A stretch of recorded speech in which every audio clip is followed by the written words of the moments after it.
As our nebula began to collapse under its own gravity and spin faster, a dense clump of matter formed in the center.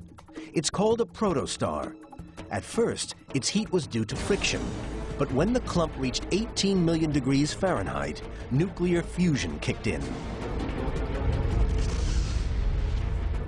4.5 billion years ago, our star was born.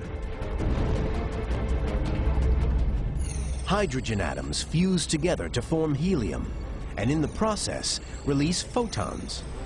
It's the first light made by our sun, and it will keep on shining for 4 billion years. A vast nuclear furnace, nearly 1 million miles across. From a distance, this process seems almost peaceful, with the sun's power gently radiating out into the early solar system.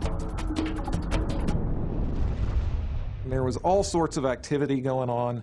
Things were changing rapidly, violence, explosions, intense radiation. We had a pretty spectacular origin, I think. Recent research suggests the solar system's birth was far from peaceful. Our sun may in fact have been born out of one of the most violent events in the cosmos: the explosive death of another star.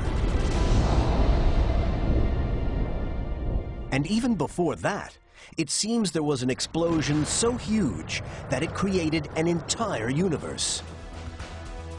The Big Bang. No one knows what caused it, but we think that the Bang created space, time, and all the matter in the universe. Yet for astrophysicists, such as Professor Stan Woosley, there's a puzzle. The Big Bang produced almost none of the 88 naturally occurring chemical elements. When we look around, we don't just see hydrogen and helium. We see planets and people, and we're made out of carbon and oxygen, and planets are made out of iron and silicon. And that didn't all come from the Big Bang. It had to come from somewhere else. Here on Earth, we have learned how to create new elements for ourselves. Nuclear technology. The same thing happens inside stars.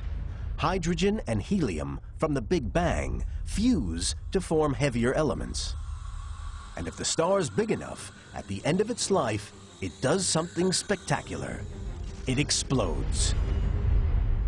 The energy of a supernova explosion is essentially equal to all of the energy that the sun will put out in its 10 billion year lifetime.